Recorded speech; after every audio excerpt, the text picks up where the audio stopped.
But I just love cultural grocery stores, and I always have. And I just envisioned a hosted show where someone came into the store, met people from the store, from the background, and went home to cook with them. And when it came to finding Chrissy, I just really, really lucked out. Welcome to Bitch Talk. I'm your host, Erin. And I'm co-host Ange, aka Captain Party. And for more than 11 years, the show has celebrated underrepresented voices in pop culture and beyond. But not in the snore kind of way, which is why our listeners and followers have graciously voted us Best of the Bay, Best Podcast on 48 Hills for 3 years in a row. Three-peat, bitches. If you like what you hear, follow us on Instagram and check out our website, Bitch Talk Podcast, and rate us wherever you listen to podcasts. We're begging you to judge us. When does that ever happen? Oh, you're not going to say anything? Oh, what'd I say? Yeah. Yeah. Okay, on that note, on with the show. Clink.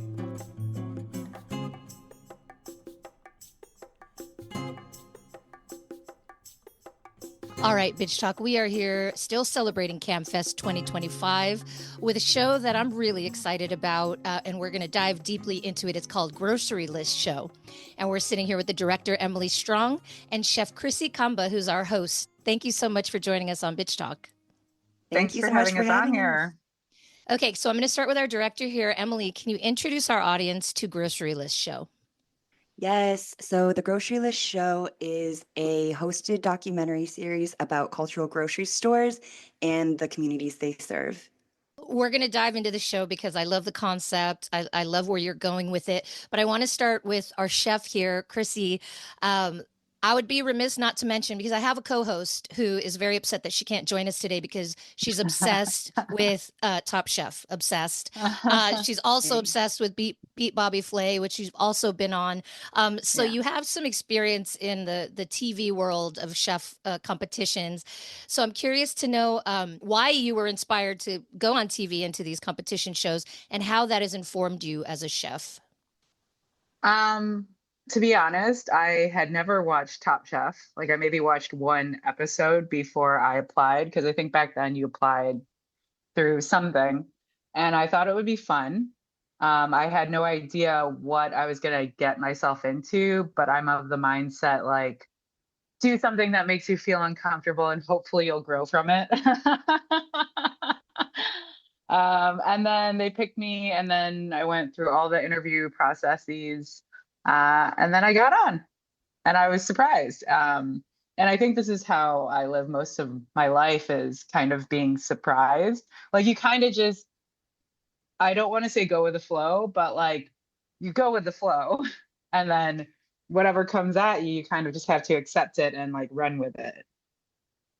And then how do you think your experience on these shows has informed you as a chef? It informed me how like competitive and hard doing like competitions are, and how good and quick you have to be on your feet. I think it actually attributes to like why I can host well on the Grocery List Show, to be honest, because it's like you're interacting with people, there's no script. And like, yes, I love talking to people because I'm curious about everyone and everything. But it's similar in competition, where it's like, you would go into a day and you would have no idea where they were going to throw you and what they were going to give you. And so like you have like seconds to think about what your entire plan is. And I think it goes the same for like meeting new people, because like, believe it or not, I'm like actually like super introverted, and I'm very shy, and I'm socially awkward. I know everyone laughs at it, but I think like doing you play it off well. Thank you. I've had like 40 plus years to do it. But I think doing the competitions and the shows like really really built up that muscle of being able to think quickly and like want to be engaged and be curious. And I think that's really important for like everyone, is to just keep being curious. Agreed. Yes. So now I want to get to you, Emily, and how you came up with the topic for this show. And was Chrissy always your number one choice, or how did y'all connect?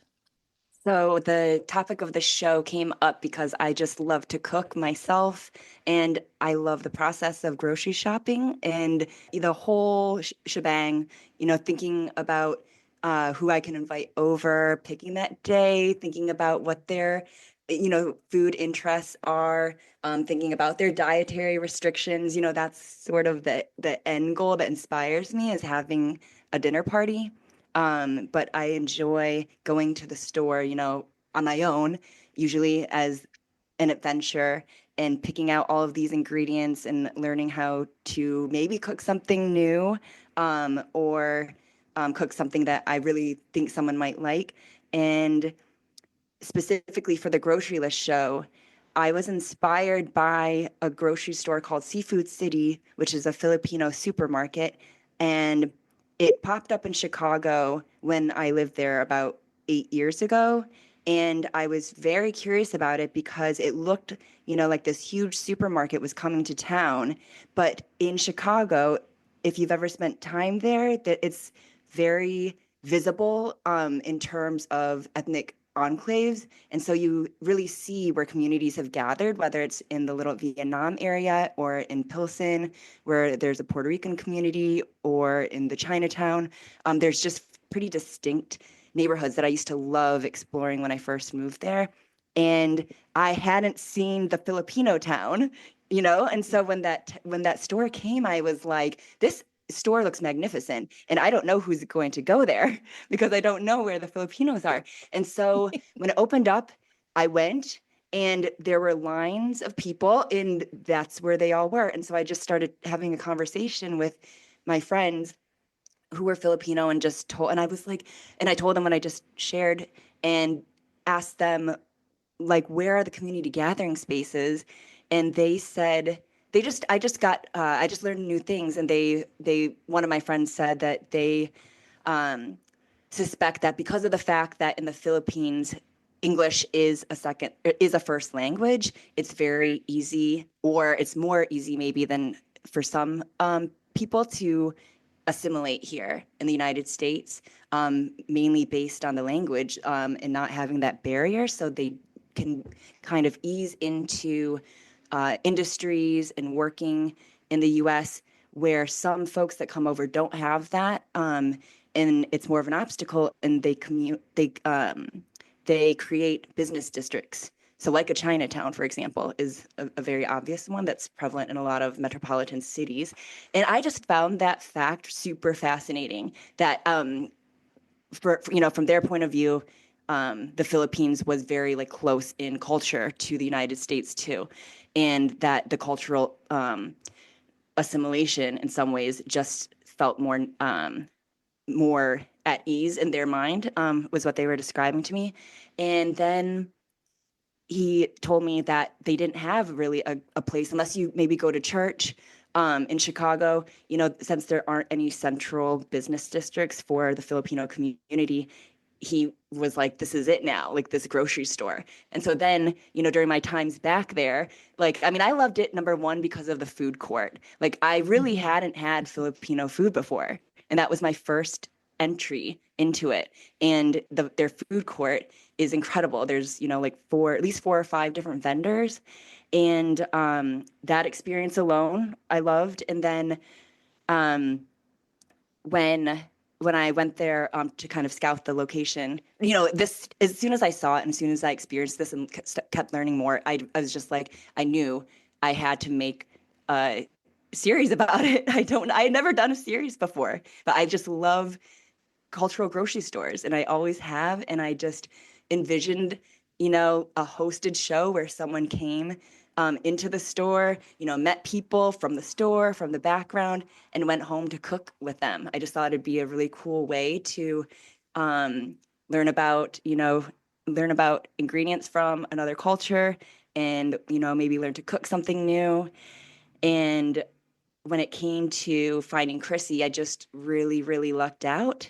And I started looking. As I think I mentioned, I was living in Chicago at that time. Now I'm in New York. And I was looking for people that had, like chefs that had backgrounds in television. And as I started researching people, Chrissy, this Filipino chef, popped up, and I listened to a couple of her interviews. And just felt like she was so warm, so accessible, and I just felt like I knew that this is like, the perfect person.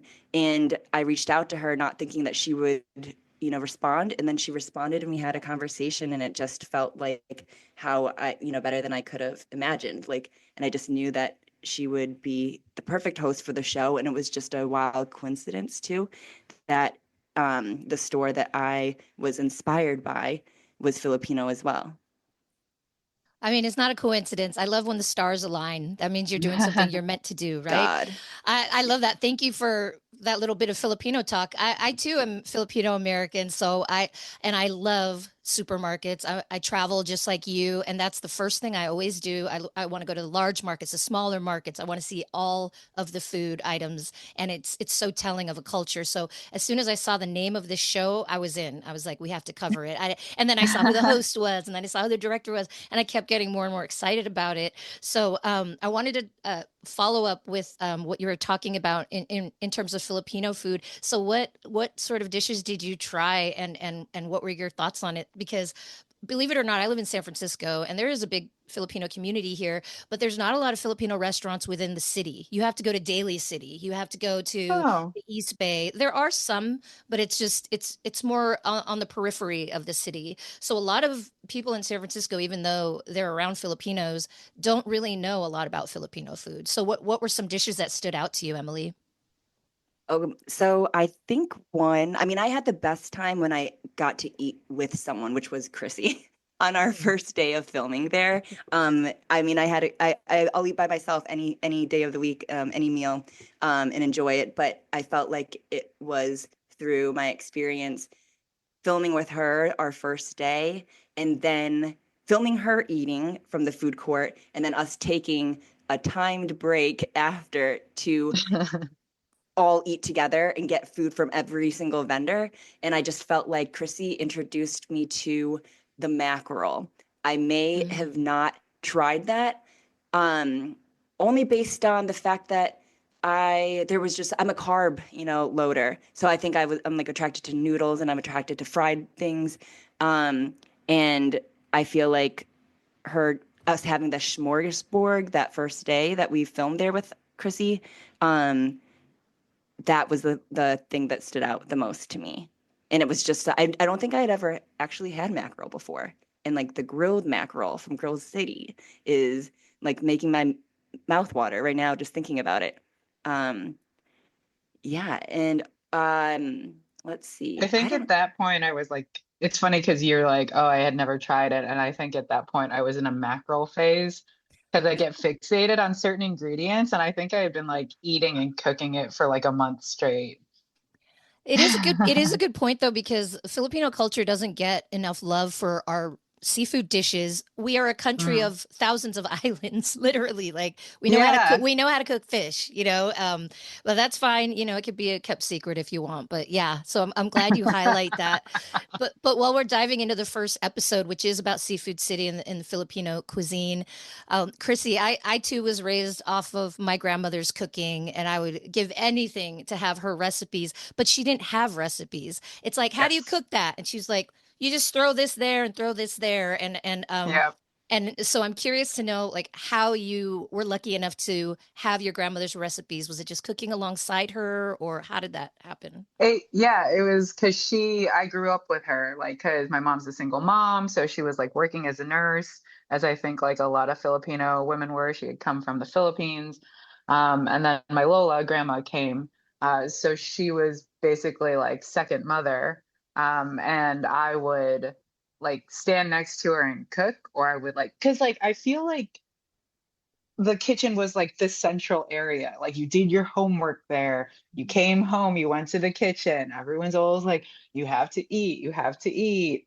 And so I think like just through like observation, like because I would look up, she would be cooking something else. And then if there was like a particular dish, I remember it was like, I think it was like bangus or something. And Yes, you give need me to that. like marinate it in like vinegar and maybe garlic and black pepper. Black pepper is like big in the Philippines. And I was doing it and I was just kind of doing it lazily. And she was like, if you're going to do it right. And I was like, oh shit. Lola yelled at me. But it was in my formative years. So after that, I mean, like with like, I feel like Filipino grandmothers, they're stoic. And it's just like, they don't even have to raise their voice. They just kind of have to look at you and be like, do it right. And you're like, fuck, I'm never going to mess this up again. So yeah, I've had issues from that where I cannot cut corners. You've got grandma issues. I have grandma issues. That is so real. The body mass versus muscle. Somehow it's just Yes. they can out bodybuilders. Like they can just Yes. I don't know what it is, but they are fearless and they're like bricks of little women, little soldiers. Yeah, she was like what, 4'7", less than 5 feet tall. She probably weighed like 98 pounds. Yes. And I was just like, and she was like the strongest, like mentally and physically woman I knew. I love that. So we have our first 5 episodes, but can you give me a hint, because our listeners are going to watch along on PBS? Can you give us a hint for future cities and future markets? Are you coming to the West Side? San Francisco's got some cool shit going on. Just saying. Oh, we would love to come to San Francisco.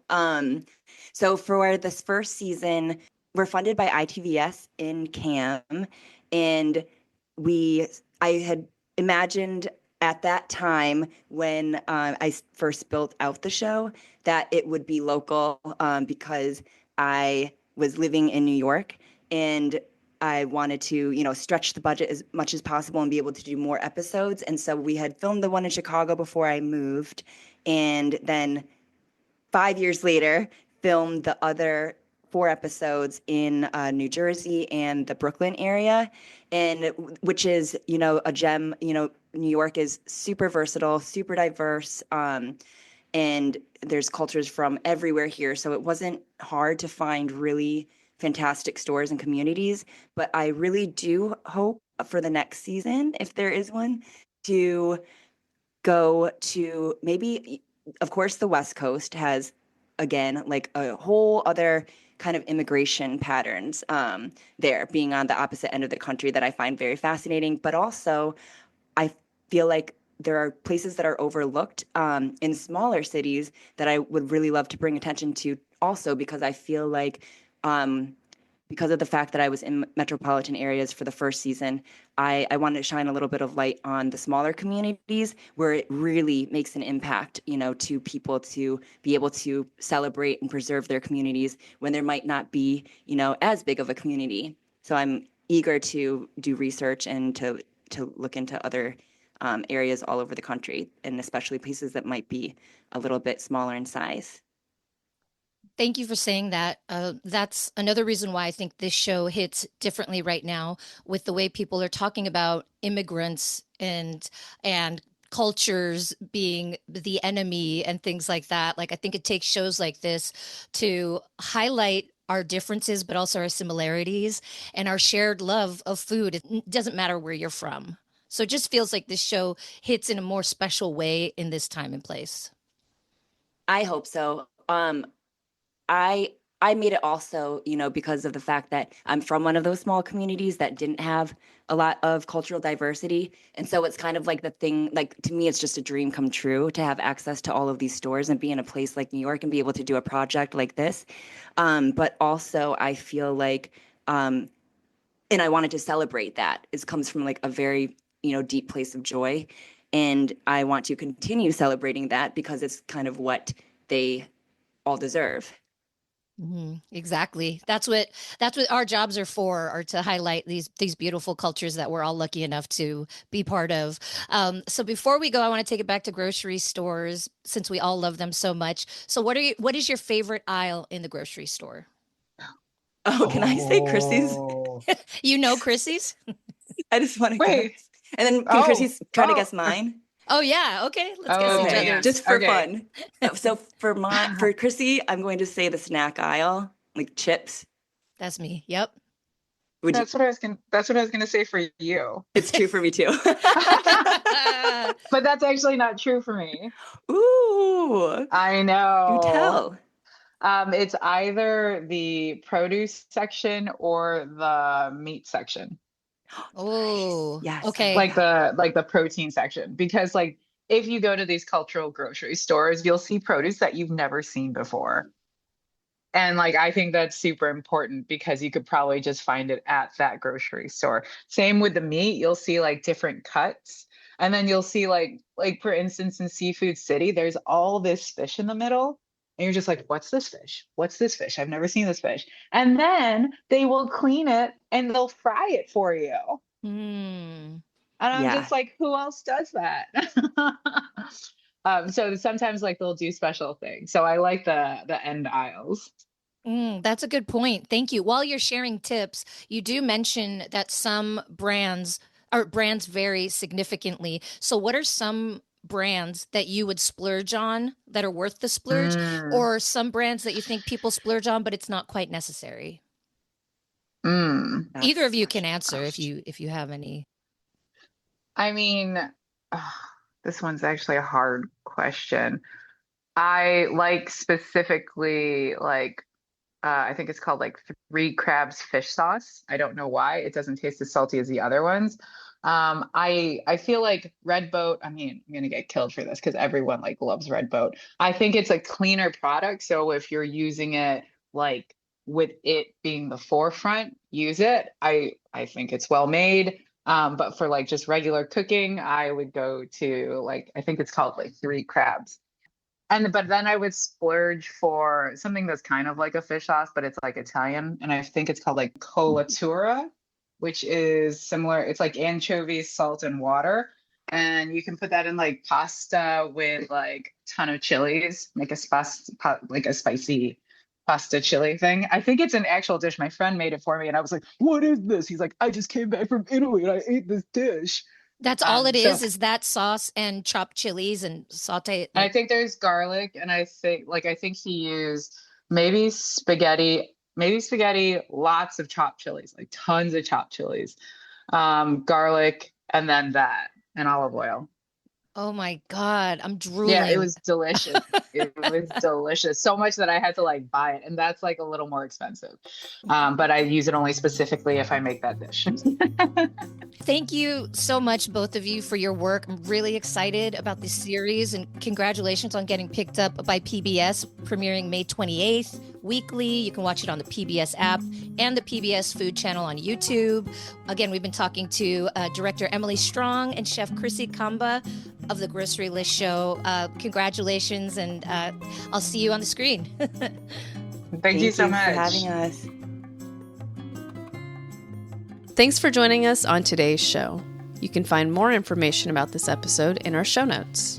If you're missing us, you can visit us at bitchtalkpodcast.com to sign up for our newsletter and buy us a cup of coffee.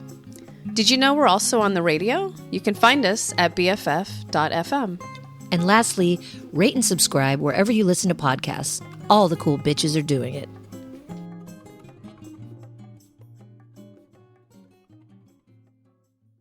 This podcast is a proud member of the BFF.FM podcast network.